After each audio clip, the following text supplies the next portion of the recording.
সবাইকে স্বাগত। মার্ক্সীয় দর্শনের অনলাইন প্রশিক্ষণ ও পাঠ নিতে আগ্রহীদের জন্য ছোট ছোট প্রশ্নোত্তরের মাধ্যমে আমরা ধারাবাহিকভাবে দ্বান্দ্বিক বস্তুবাদ নিয়ে কথা বলা শুরু করেছি। ষষ্ঠ ক্লাসে দ্বান্দ্বিক বস্তুবাদের মূল নীতি নিয়ে আলোচনা করেছি।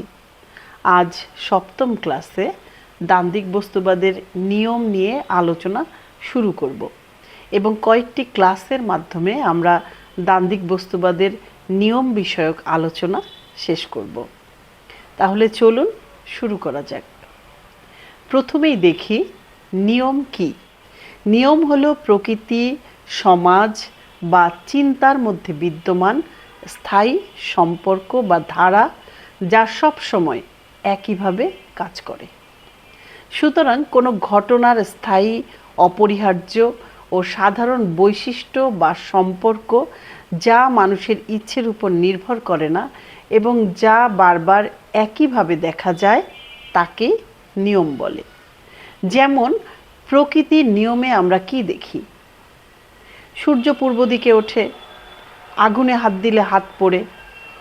বিজ্ঞানের নিয়ম যদি বলি তাহলে বলা যায় নিউটনের গতির নিয়ম। পানি ফুটে বাষ্পে পরিণত হওয়ার নিয়ম। সমাজবিজ্ঞান বা দর্শনের নিয়মে কি দেখি? সমাজ একই জায়গায় থাকে না। এখন দেখা যাক দ্বান্দ্বিক বস্তুবাদের নিয়ম বলতে কি বোঝায়।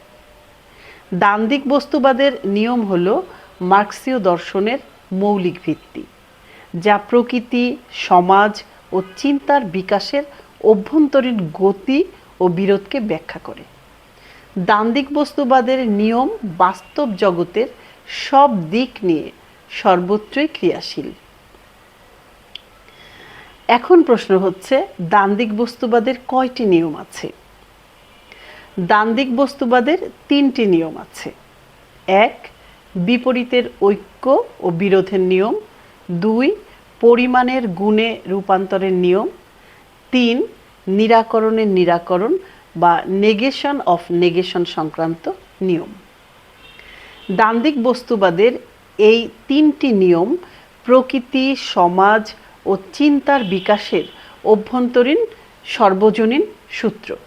এই নিয়মগুলির প্রয়োগ ছাড়া ইতিহাস, সমাজ ও চিন্তার পরিবর্তনের গতিবিদ্যা বোঝা যায় না। দ্বান্দ্বিক বস্তুবাদের নিয়মগুলি পরস্পর ঘনিষ্ঠভাবে সম্পর্কিত। একটিকে বাদ দিয়ে অন্যটি নয়, একটি অপরটির পরিপূরক। সে কারণে দ্বান্দ্বিক বস্তুবাদের কোনো একটি নিয়মের উপর গুরুত্ব দিলে হবে না, এর প্রত্যেকটি সমানভাবে গুরুত্বপূর্ণ। এখন আমরা দ্বান্দ্বিক বস্তুবাদের প্রথম নিয়ম, বিপরীতের ঐক্য ও বিরোধের নিয়ম কি সেটা বোঝার চেষ্টা করব। এই নিয়মটিকে বস্তুবাদী ডায়ালেকটিক্সের অন্তঃসার বলা হয়। নিয়মটি বোঝার জন্য প্রথমে বিপরীত, ঐক্য আর বিরোধের অর্থ পরিষ্কার করে নেওয়া দরকার। তাহলে প্রথমেই দেখি বিপরীত বলতে কি বোঝায়। বিপরীত হলো একটি বস্তু বা ব্যাপারের ভেতরের সেই সব দিক, প্রবণতা বা শক্তি যেসব বৈশিষ্ট্য পরস্পর বিরোধী এবং যেগুলি পরস্পরকে পূর্বানুমান করার সঙ্গে সঙ্গে একটি অপরটিকে বাতিল করে বা বাতিল করার চেষ্টা করে। কিছু উদাহরণ দেওয়া যাক। প্রত্যেক বস্তু পরমাণু দিয়ে গঠিত, আর পরমাণু বৈপরীত্যের সমবায়ে গঠিত। তাতে পজিটিভ দিক থেকে রয়েছে সঞ্চালিত নিউক্লিয়াস আর নেগেটিভ দিক থেকে রয়েছে সঞ্চালিত ইলেকট্রন আচ্ছাদন। যেখানে ক্রিয়া আছে সেখানে প্রতিক্রিয়া আছে। আকর্ষণ থাকলে বিকর্ষণ থাকবে। বিদ্যুৎ প্রবাহের ক্ষেত্রে পজিটিভ ও নেগেটিভ রয়েছে। অচেতন প্রকৃতিতে বিপরীত সমূহের একটি দৃষ্টান্ত হলো চুম্বক। তার প্রধান বৈশিষ্ট্য হচ্ছে বিপরীত মেরু প্রান্তের মতো পরস্পর বর্জনীয় অথচ ঘনিষ্ঠভাবে আন্তঃসংযুক্ত দিকগুলির উপস্থিতি। জীবন্ত সত্তাগুলির অস্তিত্ব ও বিকাশ প্রক্রিয়াও বিপরীত দিয়ে চিহ্নিত। যেমন উপচিতি আর অপচিতি হলো বিপরীত। বৈর শ্রেণীভুক্ত সমাজগুলিতে বিপরীত শ্রেণীসমূহ থাকে, যেমন দাস মালিক সমাজে দাস ও দাস মালিক, সামন্ততন্ত্রে কৃষক ও সামন্তপ্রভু, পুঁজিবাদে শ্রমিক শ্রেণী ও বুর্জোয়া। সুতরাং বাস্তবে সব ব্যাপার ও প্রক্রিয়ার মধ্যে বিপরীত দিক আছে। সব কিছুর মধ্যেই বিপরীত বৈশিষ্ট্য বা স্বার্থ সংশ্লিষ্ট জিনিস আছে। তাহলে এবারে দেখা যাক ঐক্য কি।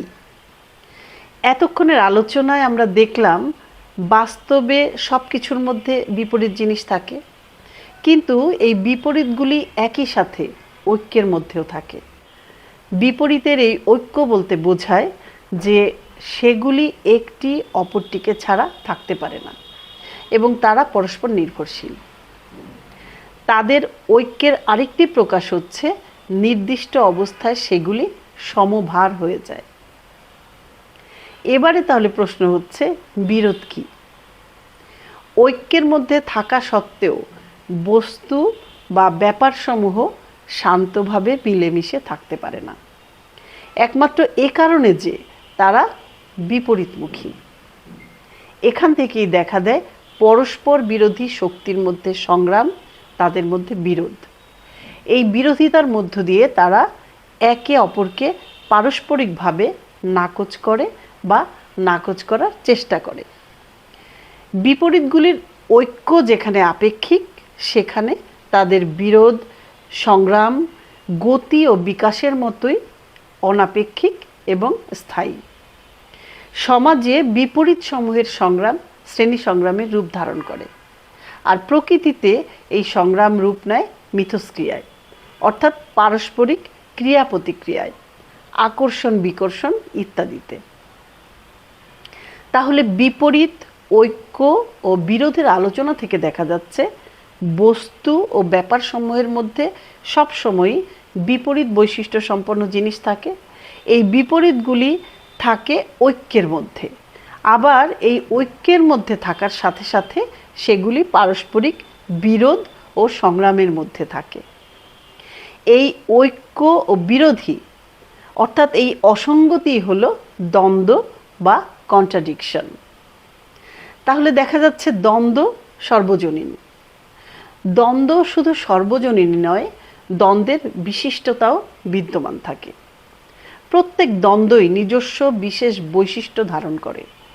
বস্তুর এ বিশেষ দ্বন্দ্ব বস্তুটির বিশেষ বৈশিষ্ট্য গঠন করে, যা একটা বস্তুকে অপর বস্তু থেকে পৃথক করে। দ্বন্দ্ব শুধু সর্বজনীন ও বিশিষ্টই নয়, পৃথিবীতে দ্বন্দ্ব অসংখ্য এবং বহুবিধ। আগামী পর্বে দ্বান্দ্বিক বস্তুবাদের নিয়মের পরবর্তী আলোচনায় দ্বন্দ্বের প্রকারভেদ নিয়ে কথা বলবো।